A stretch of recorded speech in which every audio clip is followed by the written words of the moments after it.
और खबर लखनऊ से, जहां पर प्राधिकरण के जोन 6 में चल रहा बुलडोजर यजदान पर एक बार फिर ध्वस्तीकरण का एक्शन हुआ है। पुलिस बल और प्राधिकरण की कार्रवाई जारी है।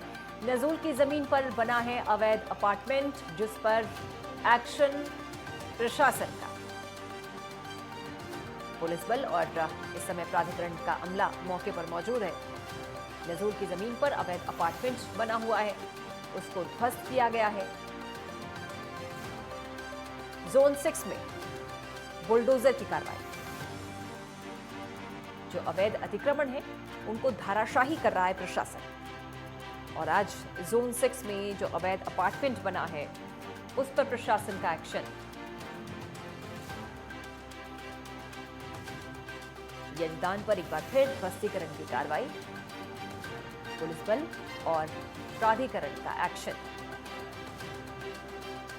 नजूल की जमीन पर अवैध अपार्टमेंट बना हुआ है, जिस पर एक्शन लिया गया है, उसे गिराया गया है, ध्वस्त किया गया है। प्रशासनिक अमला मौके पर मौजूद, पुलिस मौके पर मौजूद। सख्त संदेश है सरकार का, प्रशासन का, कि अगर कहीं अवैध निर्माण होता है, अवैध अतिक्रमण होता है, तो उस पर गाज गिरेगी, एक्शन होगा। ये अवैध अपार्टमेंट था।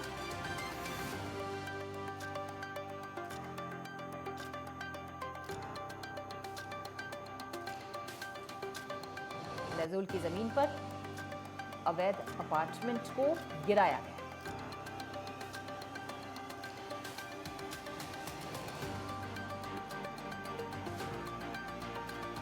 अनिकेत तिवारी हमारे सहयोगी इस समय हमारे साथ। अनिकेत, ये सख्त संदेश है, चेतावनी है भूमाफियाओं को कि अगर आप अवैध अतिक्रमण करते हैं, अवैध निर्माण करते हैं, तो यूं ही ध्वस्त होगा, बुलडोजर चलेगा।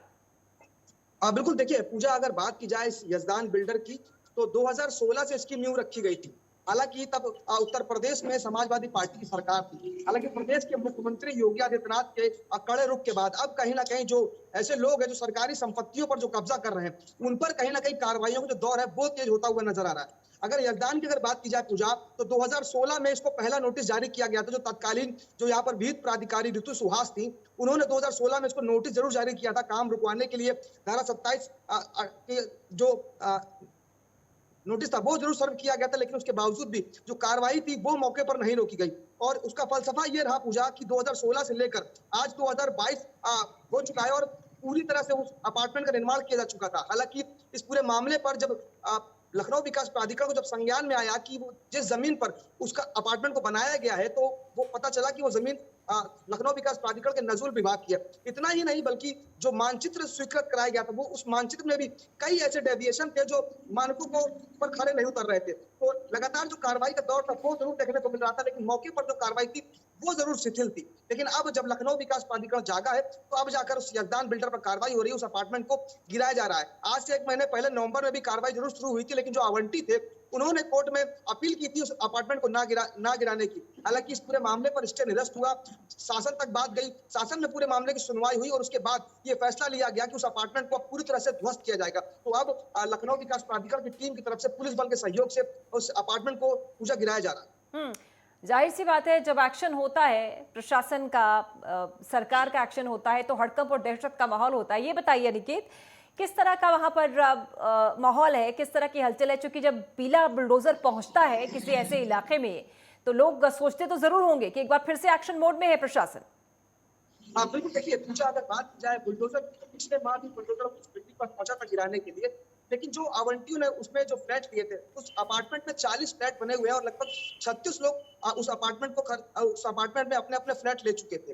तो लोगों ने ये जरूर अपनी बात सामने रखी कि वो अपनी तमाम जमा पूंजी उस अपार्टमेंट में निवेश कर चुके हैं। लोगों को संज्ञान नहीं था, लोगों को जानकारी नहीं थी कि सरकारी संपत्ति पर इस अपार्टमेंट को बनाया गया है। तो हालांकि लोगों की सुनवाई करते हुए इस मामले पर कुछ दिनों के लिए रोक जरूर लगाई गई थी और यह फैसला लिया गया था कि अंतरिम आदेश आने के बाद ही इस अपार्टमेंट को गिराया जाएगा। तो 1 महीना बीतने के बाद जब अब अंतरिम आदेश आ चुका है, तो अब उस अपार्टमेंट पर कार्रवाई जरूर शुरू हो गई। लेकिन पूजा ये जरूर एक बेहद देखने वाली बात है कि जो आवंटी जिन्होंने उस अपार्टमेंट में जो फ्लैट लिए थे अपनी तमाम जमा पूंजी निवेश करके जो अपार्टमेंट खरीदे थे लाखों की कीमत के, अब वो आवंटी कहाँ जाएंगे? उनके सामने एक बड़ी समस्या है। वो परेशान है कि उनकी जो जमा पूंजी थी वो उस अपार्टमेंट में लग चुकी है और उस अपार्टमेंट को गिराया जा रहा है। तो जो सपनों का महल, जो सपनों के आशियाने की जो उम्मीद लेकर जिन बिल्कुल। आवंटियों ने उस अपार्टमेंट में अपने फ्लैट लिए थे, तो अब वो कहाँ जाएंगे? तो उनके लिए एक बड़ी समस्या जरूर सामने आ रही है पूजा। और बिल्कुल। यकीनन तौर पर कहीं ना कहीं लखनऊ विकास प्राधिकरण के जो अधिकारी हैं, जिनकी संलिप्तता से उस अपार्टमेंट को बनवाया गया, उनको ये जानकारी होने के बावजूद भी कि ये सरकारी संपत्ति पर बनाया गया है, मानचित्र से इतर बनाया गया, उसके बावजूद भी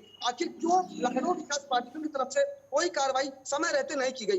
क्यों उस अवैध अपार्टमेंट पर किसी प्रकार का नोटिस लखनऊ विकास प्राधिकरण की तरफ से क्यों चस्पा नहीं किया गया? जिसका कारण है कि लोग इस बात को नहीं समझ पाए, लोग परेशान हुए और लोगों ने पूंजी निवेश की, और अब जब ये अपार्टमेंट गिराया जा रहा है तो यकीनन तौर पर जो आवंटी है उनके सामने पूजा जरूर एक बड़ी समस्या है। उनकी जमा पूंजी कहीं ना कहीं निवेश हो चुकी है, अब उनके पास ना तो पैसा बचा है, ना ही उनका सपनों का आशियाना बचा है। शुक्रिया आपका इस खबर पर जानकारी देने के लिए अनिकेत तिवारी।